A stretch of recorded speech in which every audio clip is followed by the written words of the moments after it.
寸之地，碾落做成泥。冷眼照风雨，楚河我自知己，叹命运。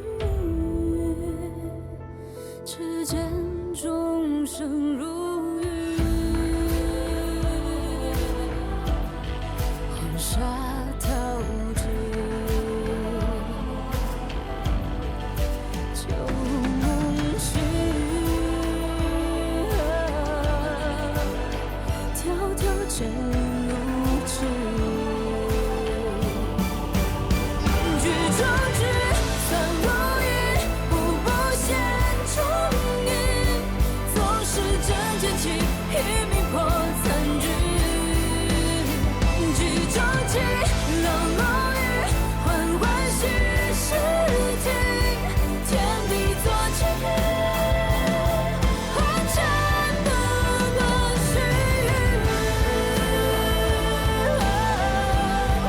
落醉如洗，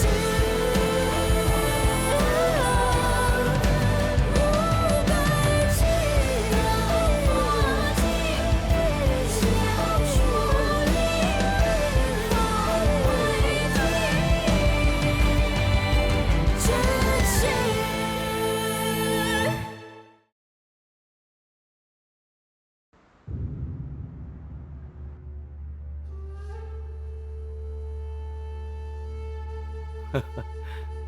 Dalam perebutan banyak kekuatan kali ini, tidak disangka pihak yang paling banyak diuntungkan justru Putri Agung. Di atas tumpukan tulang belulang, terbangunlah nama besar Putri Agung. Entah jika Jenderal Chu tahu dari alam baka, apakah beliau akan merasa terhibur? Ayahku terhibur atau tidak, Raja tidak perlu khawatir. Setelah sekian lama, Raja kembali mengundangku. Apa tidak berniat menahanku lagi? Awalnya, aku memang ingin meminta Putri Agung tinggal lebih lama untuk menjamumu dengan baik. Namun sekarang, dinasti Chu tidak bisa tanpa Putri Agung. Raja benar. Kalau begitu terima kasih atas jamuan Raja. Semoga di masa depan masih ada kesempatan untuk berkunjung lagi ke sini. Apa Putri Agung lupa? Istana sudah menganugerahiku sebagai Raja Penjaga Negara, memegang segel emas dan pita kekuasaan, serta menikmati wewenang layaknya Raja Fasal. Jadi kediaman Raja Sionan ini sudah seharusnya berganti jadi kediaman Raja Penjaga Negara. Namun si Yanfang ternyata sependapat dengan Putri Agung dalam hal ini. Ngomong-ngomong menarik juga, saat Tuan Muda ketiga Si berusia 10 tahun, keahlian strateginya terbaik di seluruh negeri. Dia sengaja kalah 50 langkah demi satu langkah terakhir untuk membantai lawan. Dengan bidak sisa yang tampak lemah, dia membantai gurunya sendiri hingga kalah telak. Kisah luar biasa saat itu sempat tersebar ke seluruh dinasti Chu. Jenderal Muda Si, kamu tidak pernah menceritakan hal ini kepada Putri Agung. Hal paling hebat dari kakakmu adalah membuat semua orang percaya bahwa mereka sendiri yang mengendalikan permainan. Sekilas tampak seperti kita saling bertarung. Sebenarnya keluarga Si yang benar-benar mengendalikan permainan. Hari ini Raja banyak bicara, tidak rela aku pergi. Jenderal Muda Si, jangan-jangan saat ini kakakmu di ibu kota Aku bukan Chu. orang keluarga Shi. Aku juga tidak punya kakak. Ingatanku ini, aku hampir saja lupa. Dulu, Jenderal Muda Si bahkan tidak bisa masuk silsilah keluarga. Saudara satu ayah beda ibu, yang satu berkuasa di Aula Taiji, sementara satu lagi hidup liar dan tidak beradab di perbatasan. Nasibnya sama sekali berbeda, sungguh menarik. Jaga ucapanmu.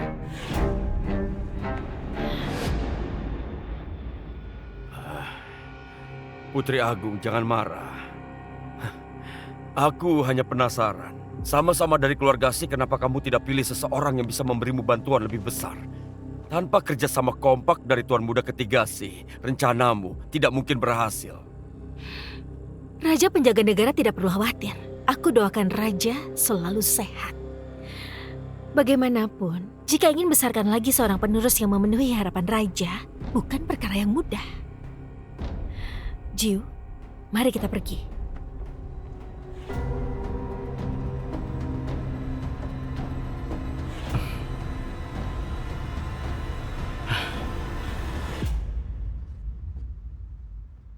Raja memang benar. Aku dan si Yanfang memang berbeda. Aku lebih pendendam darinya. Jadi, harap kamu dan anakmu jangan pernah jatuh ke tanganku.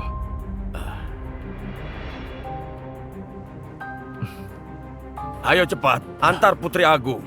Baik.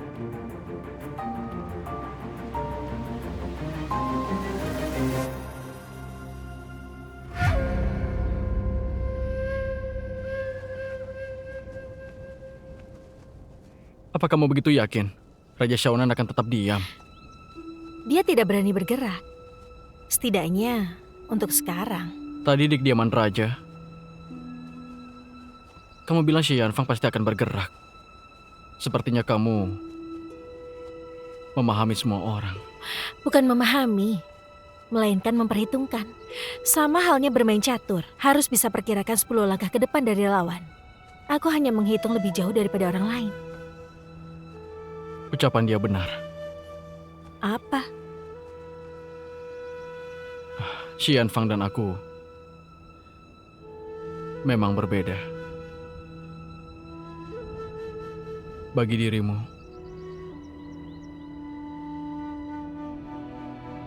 dia memang lebih banyak membantu. Pertama kali aku bertemu dengannya saat berusia 7 tahun. Di tempat tertinggi oleh leluhur keluarga Xi. Sejak saat itu, aku mulai meniru setiap gerak-geriknya. Meniru cara bicara dan sikapnya. Aku hanya berharap suatu hari bisa menjadi seperti dia. Bahkan, jika harus menjadi bayangannya. Tatap aku. Ingatlah, Jiu. Kamu bukan bayangan siapapun. Kamu juga tidak perlu menjadi seperti dia.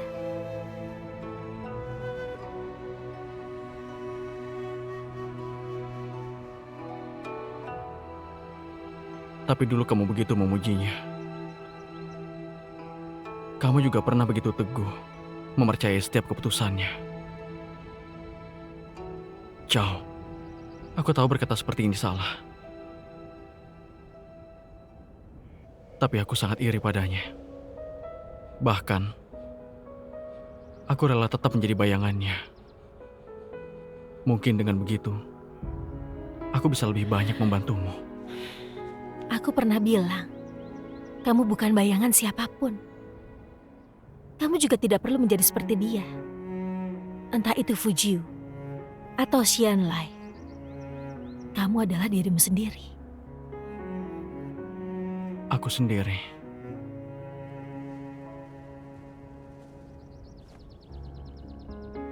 Aku adalah seseorang yang tidak diharapkan ada oleh siapapun.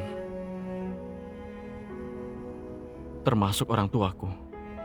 Orang tuamu memang membohongimu, tapi mereka menyayangimu. Ayahku membenciku. Ibuku menyalahkanku. Bahkan kakakku sendiri juga menjebakku. Namun kamu masih punya aku. Dihianati orang terdekat adalah rasa sakit yang merobek hati. Namun jika karena itu kamu ragukan orang di depanmu, artinya kamu jatuh ke rencana mereka. Maaf.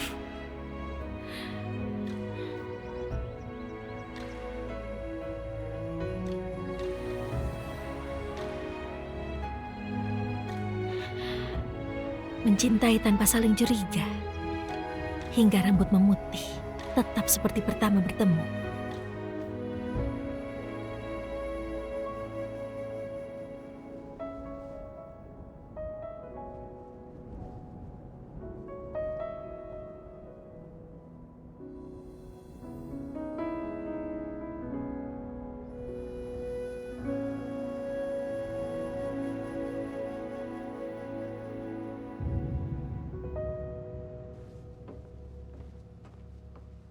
Raja, Putri Agung sudah keluar kota.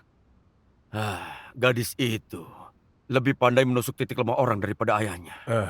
Tuan penerus ditahan di pavilion samping ibu kota Chu.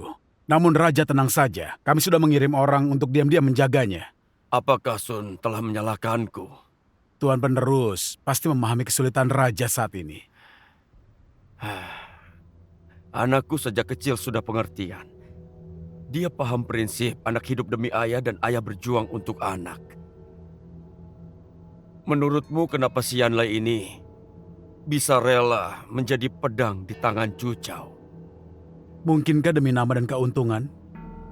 Atau mungkin demi kecantikannya? Situasi di istana sedang tidak stabil. Sun juga tertahan di ibu kota Chu. Si Yanfang, Teng Yi, masing-masing punya ambisi liar. Ditambah lagi dengan Putri Agung yang tidak bisa diam itu. Permainan ini sudah benar-benar jadi permainan buntu. Dan apapun tujuan dari si Yanlai, aku punya firasat. Pasti dialah orang yang pecahkan kebuntuan ini. Apa yang kamu pikirkan? Ayah pernah bilang di luar medan perang, hati manusialah yang paling sulit ditaklukkan. Kamu merasa takut? Aku hanya merasa konyol. Raja Xiaonan menginginkan nama, Xianfang ingin kekuasaan, Teng Yi ingin keuntungan. Mereka saling berebut, tapi tidak ada yang bertanya apa yang diinginkan oleh rakyat. Bukankah masih ada kamu?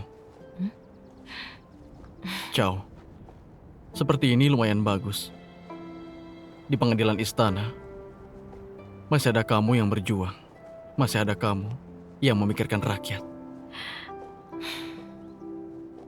Aku juga tidak sebaik itu. Awalnya, aku juga hanya ingin tetap hidup. Namun ayahku bahkan rela pertaruhkan nyawa demi rakyat. Sebagai putrinya, tentu tidak boleh mengabaikannya. Meski tidak tahu bagaimana akhirnya, setidaknya aku sudah berusaha.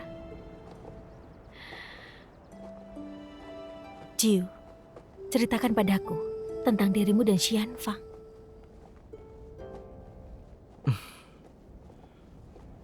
Bukan cerita yang istimewa. Sejak kecil aku tidak diterima siapapun. Karena emosi sesaat, aku membakar aula leluhur keluarga Si. Mereka ingin mencambukku sampai mati. Dan si Yanfang yang menyelamatkanku. Dia bilang padaku untuk tinggal di sisinya. Suatu hari nanti, aku akan bisa menjadi anggota keluarga Si secara terhormat. Saat itu, aku sungguh ingin memiliki sebuah status yang diakui. Jadi saat usiaku 16 tahun, si Yanfang menyuruhku pergi ke desa Wei untuk merusak transaksi rombongan dagang Xiaonan. Aku pergi, dan kamu tahu yang terjadi setelah itu. Jadi, kamu pun diusir dari keluarga Shi. Aku terus berjalan menuju gurun, sampai akhirnya bertemu ayahmu. Lalu apa yang terjadi dengan racun pembakar darah?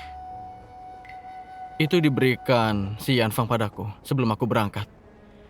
Dia memberitahuku racun pembakar darah, obat rahasia yang hanya bisa disentuh oleh garis utama keluarga Si. Katanya bisa menyelamatkan nyawa di saat genting. Waktu itu aku sangat percaya padanya. Jadi tidak pernah meragukan efek dari obat itu.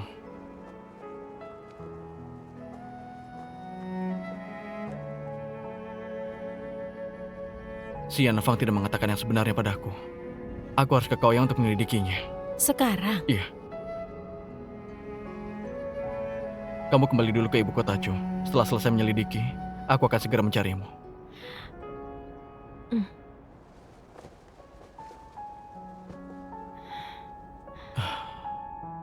Tunggu aku kembali. mm-mm.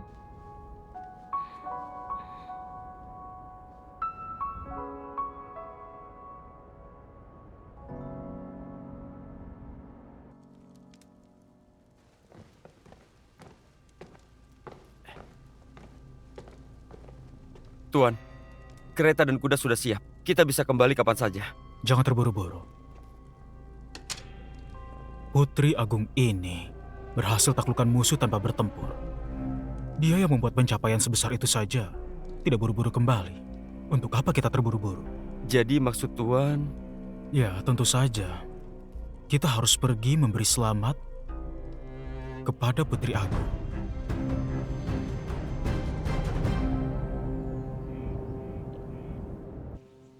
Kenapa Tuan Muda ketiga ke Xiaonan? Aku datang khusus untuk memuji Putri Agung yang sudah Menyelamatkan dinasti Chu dari bahaya. Pujianmu terlalu berlebihan. Kalau bicara soal menyelamatkan dinasti Chu dari bahaya, Tuan Muda ketiga yang menerima tugas di saat genting, rela hancurkan nama baik sendiri menanggung segala caci maki, demi membujuk kaisar memimpin perang sendiri untuk menumpas pemberontak. Keberanian itulah yang lebih layak dipuji rakyat. Kamu manfaatkan momentum kaisar memimpin perang untuk intimidasi Raja Shonan. Aku memanfaatkan tanganmu untuk memutus jalan mundur Xiaoshun. Meski menempatkan bidak dari tempat yang jauh, langkah kita tetap terikat. Kekompakan seperti ini benar-benar layak disebut sahabat sejati.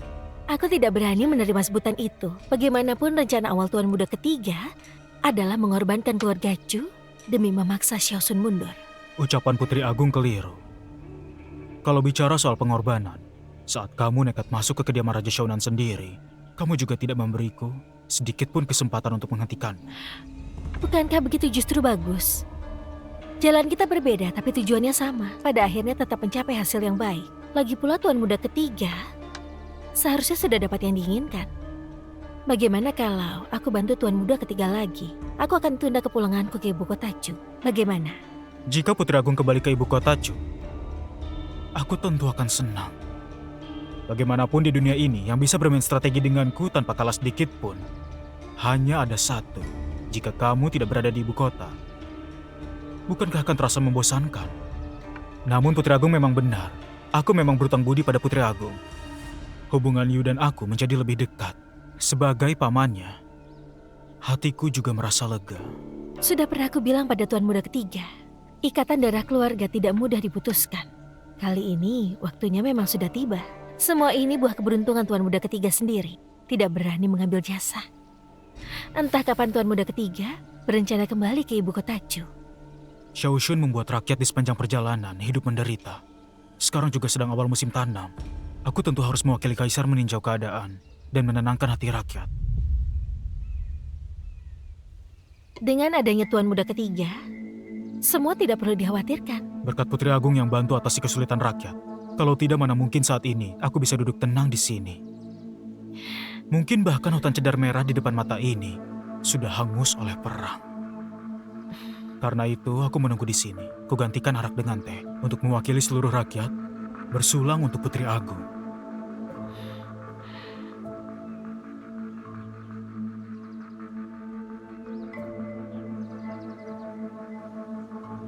Gelas kedua ini adalah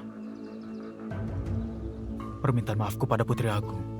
Aku mengungkap urusan lama antara Paman Putri Agung dan Xiaoshun karena memang keadaannya terpaksa. Aku tahu, jika bukan karena pengadilan istana menyelidiki pamanku, mereka juga tidak bisa mendekati Xiaoshun semudah itu. Dalam hal ini, kita sama-sama diuntungkan. Putri Agung tidak mempermasalahkannya karena hatimu tidak perhitungan. Entah Putri Agung suka mendaki gunung atau tidak. Kalau ada kesempatan boleh dicoba. Kurasa kamu akan menyukainya. Saat berdiri di puncak tertinggi gunung, kamu bisa memandang seluruh dunia fana ini. Kamu akan bisa merasakan sensasi bebas mengarungi dunia sesuka hati.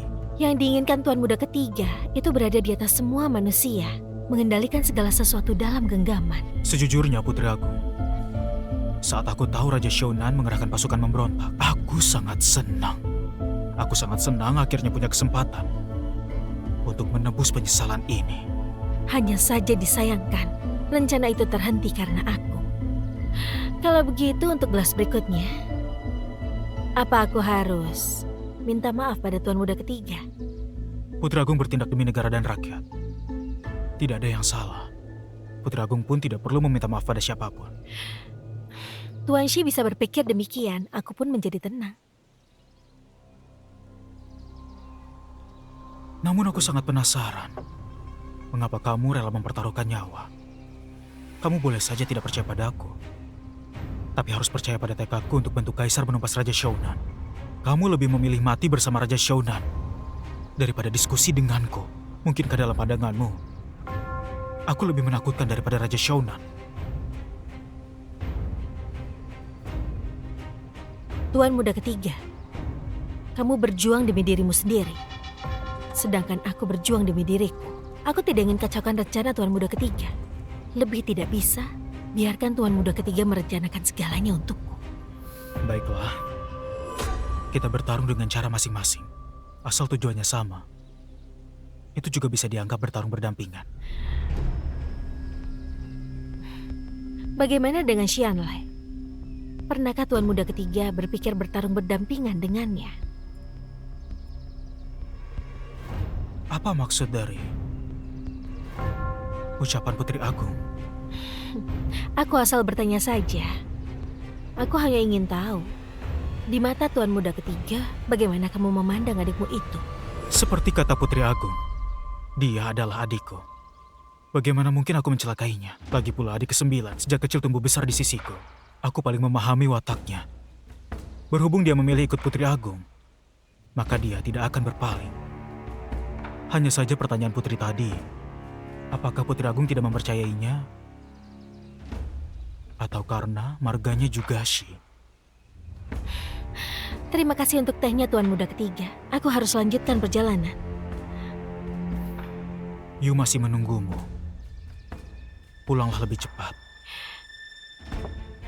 Meski kali ini Tuan Muda Ketiga tidak bisa memakai pedang untuk habisi Raja Xiaonan, aku percaya kelak kamu pasti punya cara untuk memotong sayapnya dan membuatnya tidak bisa bergerak. Bahkan jika Raja Xiaonan adalah gunung, Tuan Muda Ketiga tetap bisa meratakannya dengan tangan kosong.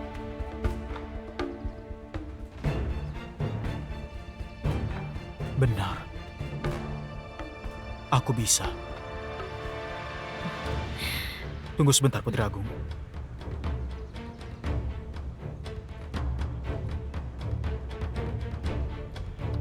Ku kembalikan ini pada pemiliknya.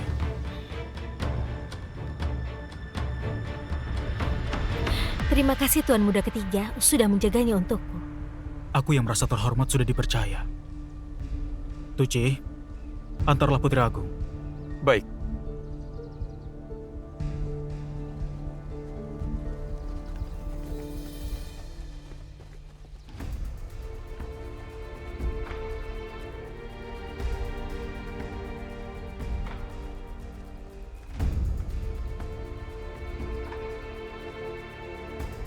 Tuan Muda, Putri Agung jelas sekali sengaja menantang keluarga Si. Dia hanya menjadi dirinya sendiri. Dia tidak mau diperalat oleh siapapun. Dalam segala hal, wajar jika lebih dulu memikirkan diri sendiri. Dia dan keluarga Shi bukan berada di pihak yang sama. Kita pun tidak satu hati dengannya.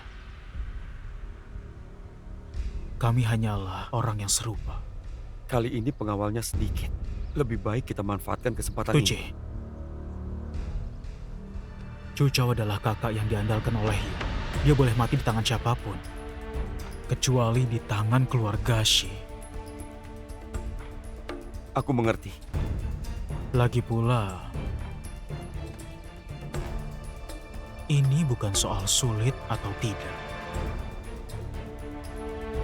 Lalu soal apa? Akhirnya aku bisa bertemu lawan yang sepadan.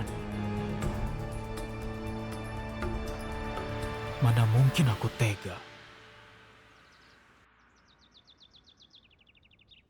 Ayah, Ibu, Chao sudah datang. Kami datang cepat. Ciao. Ciao. Ciao. Semua ini salah paman yang bodoh. Paman yang bodoh. Kami dibutahkan oleh Xiao Sun, hampir mencelakaimu. Benar-benar itu. Hal yang berlalu tidak perlu dibahas lagi. Selama paman bisa baik-baik saja, arwah ayahku juga akan sedikit terhibur. Benar sekali. Namun Kakak Tang, aku masih punya tugas untukmu. Ada tugas lagi? Kali ini bukan urusan yang akan merenggut nyawa kan? Aku ingin kamu membantuku mengadakan pertemuan sastra. Sekarang? Hmm. Namun situasi ibu kota Chu belum stabil. Semua keluarga masih mengamati, aku khawatir. Justru karena itu, Tuan Besar Chao menyukai bangau. Kepala keluarga Ci gemar pedang. Para wanita keluarga Pei mahir bermain chin. Kamu tahu yang harus diundang. Aku... Mengenai orang-orang ini, jika ingin menenangkan negeri, kita harus lebih dulu menyatukan rakyat. Ju ikut denganku ke kediaman raja. Raja Shonan sangat mewaspadainya karena di belakangnya ada keluarga Shi. Keluarga Shi keluarga bangsawan dan penopang negara, sedangkan Xianfang, meski tahu keluarga Zhou membantumu kabur, tetap tidak berani terang-terangan. Itu karena keluarga Zhou setia dan berbudi serta disegani. Keluarga bangsawan fondasi pemerintahan, cara menata negeri, terletak pada kesatuan hati antara istana dan rakyat serta semua pihak. Apakah kamu mengerti? Chow, kamu sudah berubah. Tidak. Aku hanya akhirnya menguasai cara mereka bermain catur. Ngomong-ngomong, apa yang guru besar sibukkan belakangan ini? Mendapat banyak uang lagi? Atau merapikan pembukuan? Raja Shonan? Bukan. Raja penjaga negara. Memberinya banyak uang, iya kan?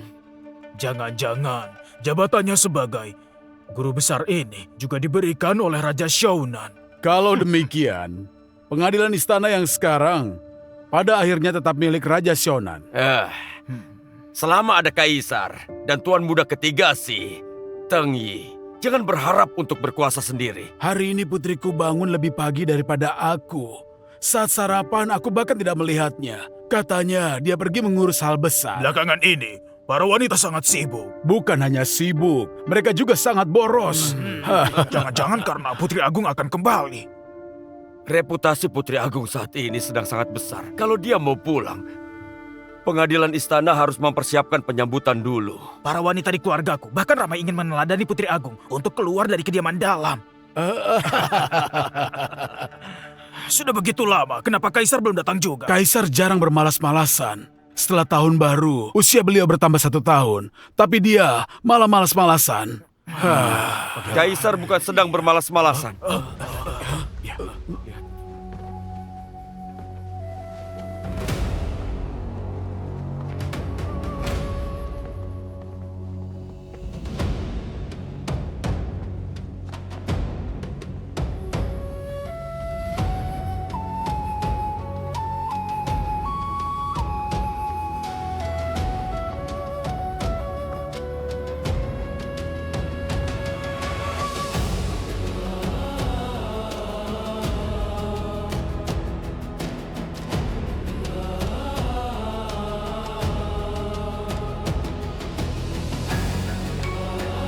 Salam hormat kepada Kaisar dan Putri Agung.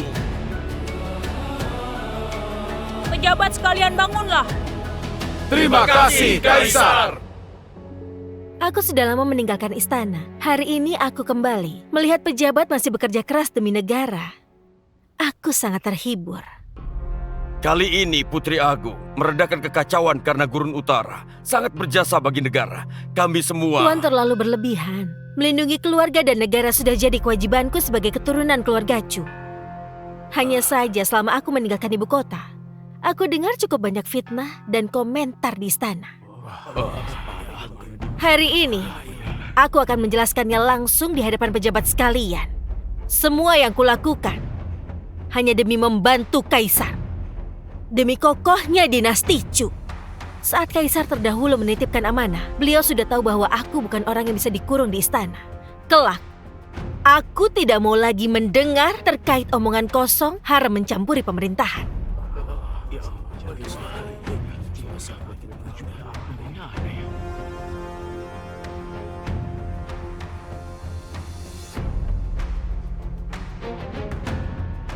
Dalam rapat istana besok, aku ingin mendengar dari kalian cara mengelola pertanian perbatasan dan menenangkan rakyat. Jika pejabat merasa aula ini terlalu pengap, kelak sidang istana boleh dipindah keluar aula. Kita berdiskusi di bawah cahaya matahari. Mungkin pikiran bisa lebih jernih. Bagaimanapun, mengurus negara itu seperti berjalan. Harus bisa melihat jalan di depan, barulah tidak akan tersesat.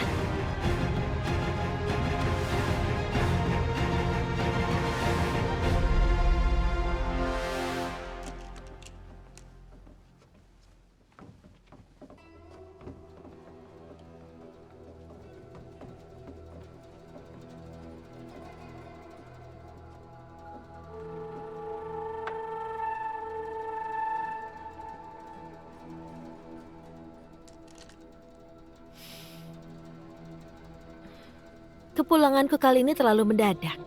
Prefektur perbatasan miskin, aku bahkan belum sempat menyiapkan hadiah kecil untuk guru besar. Maaf ketidaksopanan ini. Putri Agung terlalu sungkan. Putri Agung berhasil meredakan kekacauan dan menyelamatkan pasangan keluarga Chu. Ini sungguh luar biasa.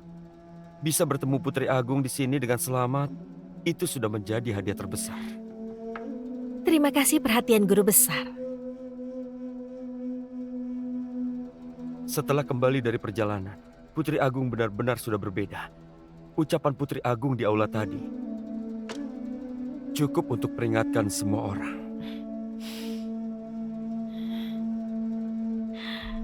Aku bisa kembali kali ini juga berkat bantuan guru besar. Segelas teh ini sebagai ungkapan terima kasihku. Dibandingkan teh milik Tuan Si, teh milikku ini mungkin sedikit terasa hambar. Aku hanya berharap guru besar jangan menyalahkanku karena bertindak terlalu beresiko. Aku juga berpikir demikian. Kalau kelak Putri Agung punya rencana lagi, sebaiknya beritahu aku lebih dulu. Kalau bertindak mendadak seperti ini, akan mudah menimbulkan keretakan kepercayaan di antara kita. Kalau aku jujur sejak awal, apa guru besar akan setuju? Tidak akan. Guru besar pasti akan menghalangi. Kalau begitu, hal itu juga akan merusak kepercayaan di antara kita. Teguran Putri Agung benar. Kalau hubungan penguasa dan abdi retak, itu semua pasti salah abdi. Tidak ada kaitannya dengan penguasa.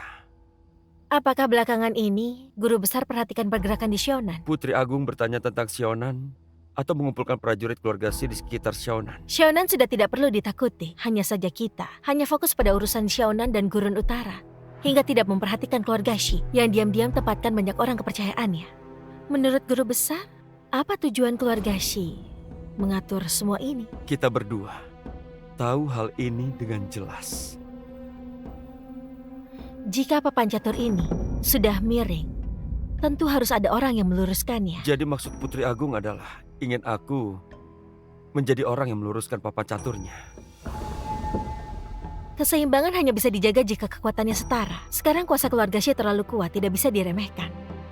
Tuan Teng, kenapa kamu begitu ingin menjadi seorang pejabat besar? Sama seperti Putri Agung, aku ingin agar dunia ini tidak ada lagi yang bisa menahan kita. Jika demikian, untuk apa mempersoalkan siapa yang memimpin? Sejak awal guru besar dan aku memang sejalan. Yang ingin kita lakukan juga adalah hal yang sama. Bagaimana kalau kita bekerja sama?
Kamu datang lagi. Iya, aku datang mengucapkan selamat. Selamat atas apa? Ucapanmu kepada Cutang, keluarga bangsawan yang kamu putuskan untuk merangkul. Itu menunjukkan bahwa kamu sudah paham sebenarnya apa yang paling penting. Selanjutnya kamu harus pikirkan apa yang paling harus ditinggalkan. Tinggalkan Xianlai. Pilih Xianfang. Dengan begitu jalan menuju kejayaanmu akan lebih mantap dan lebih mulus. Tidak. Kenapa kamu bersikap bodoh lagi? Apa yang bagus dari Xianlai? Sehebat apapun ilmu bela dirinya, apa bisa melawan ribuan prajurit? Apa bisa membungkam perang mulut di istana? Fujiu memperlakukanku dengan tulus. Ketulusan di hadapan kekuasaan, ketulusan paling tidak berharga.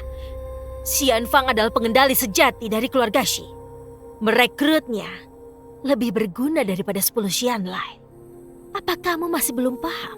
Kalau ingin hidup baik, kamu harus lebih kejam dari mereka, lebih pandai memperdaya. Bukankah Xian Fang menginginkan sekutu? Kalau begitu berikan dia satu. Biarkan dia mengira bahwa dia benar-benar mengendalikanmu. Padahal sebenarnya, pemburu sering kali muncul sebagai mangsa. Kakak! Kakak! Kakak! Ayo main ayunan. Oh,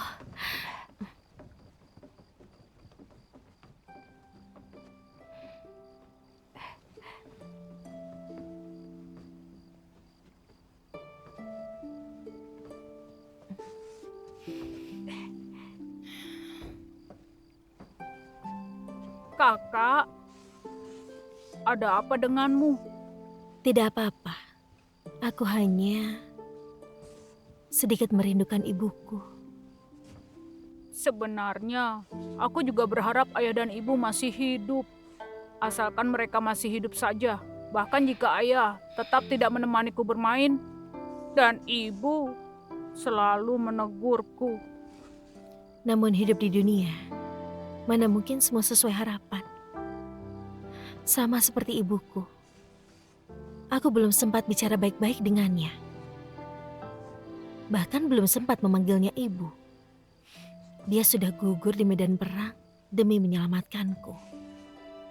Aku bahkan belum pernah benar-benar melihat wajahnya dengan jelas. Aku juga begitu. Seiring berjalannya waktu, wajah ibu di mimpiku menjadi semakin kabur. Paman ketiga bilang itu karena aku sedang tumbuh besar. Namun kenapa manusia harus melupakan ibunya saat sedang tumbuh besar? Aku tidak ingin lupa. Melupakan mungkin juga merupakan cara seorang ibu melindungi kita. Namun paman ketiga memikirkan cara untukku. Cara apa? Paman ketiga sering menceritakan masa lalu ibu padaku. Dia membantu melukis gambar ibu dan menggantungnya di kamarku. Jadi aku tidak akan lupa. Namun beberapa hari lalu lukisannya terjatuh. Gambar ibu jadi kotor.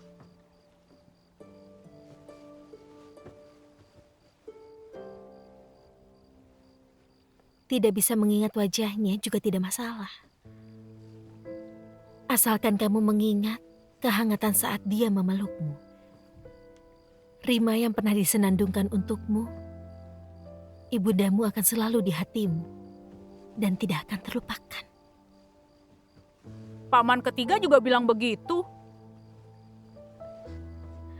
Sepertinya sekarang Yu sangat menyukai paman ketiga. Dia sangat baik padaku. Terakhir kali dia membawaku untuk berperang. Paman memakaikan baju zirah untukku. Keren sekali.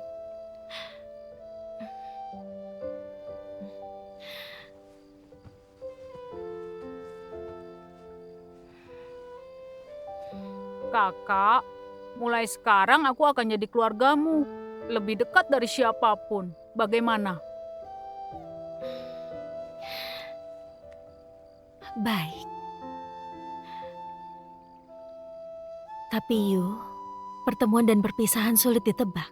Kamu tetap harus tepat tumbuh dewasa. Tumbuh menjadi pria sejati yang bisa diandalkan.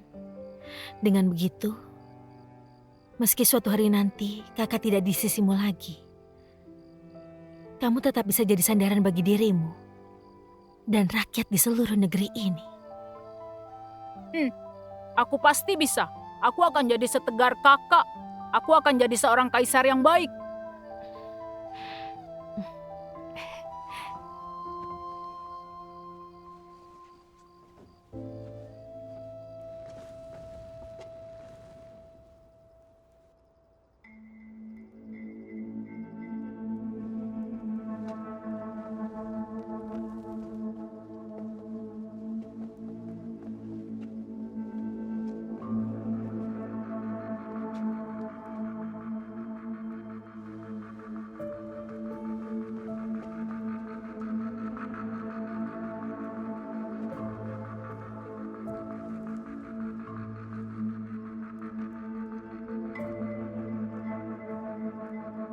Buka.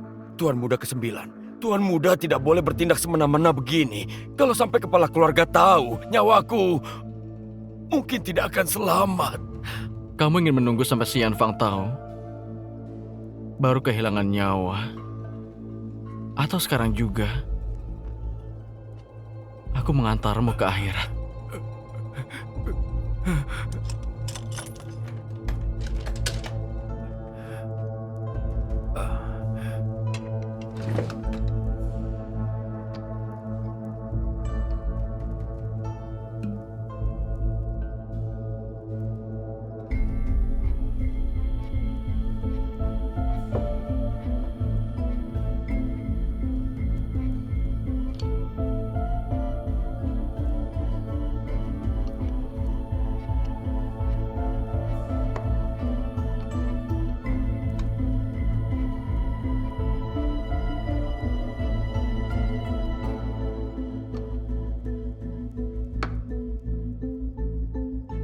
Obat-obatan ini digunakan untuk apa?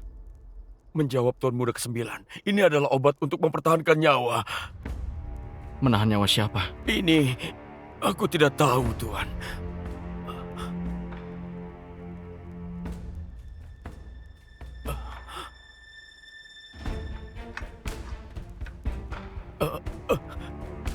Aku benar-benar tidak tahu. Yang ku ketahui hanyalah sejak 5 tahun yang lalu, setiap 3 bulan kepala keluarga selalu kirim orang untuk antar obat ini secara khusus. Mengenai siapa yang memakai obat ini, mungkin selain Tuci, tidak ada yang tahu, Tuan. 5 tahun lalu? Benar, tepat saat Tuan Muda ke-9 terlibat dalam insiden pembakaran di Desa Wei.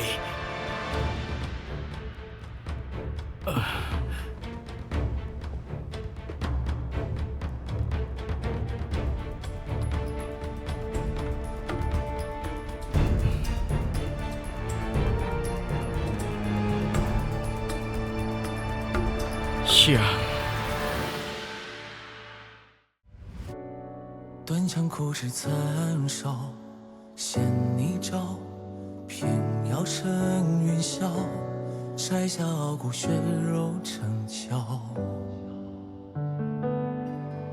星火在缝隙间熬，烈焰中咆哮，把寒夜烧出破晓。命运困我于囚牢，也不想深敢低头。求饶，总是有光渺渺，我自桀骜。浮游欲渡沧海，不问今朝，不问结局，我已信我道。无惧路遥，流萤生于浮草，也要燃烧。指尖冲破天光一道，让这满身伤痕成为我心的骄傲。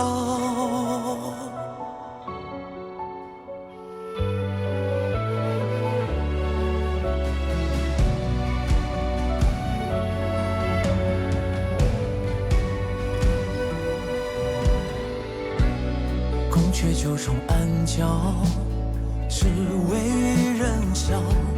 纷纷扰扰，人间惊鸿把你照照。星火在缝隙间熬，烈焰中咆哮，把寒夜烧出破晓。命运困我于囚牢，也不向深渊低头。求饶，总是有光渺渺，我自桀骜。浮游欲渡沧海，不问今朝，不问结局，我已信我道。无惧路遥，流萤生于浮草，也要燃烧。指尖冲破天光一道，让这满身伤痕成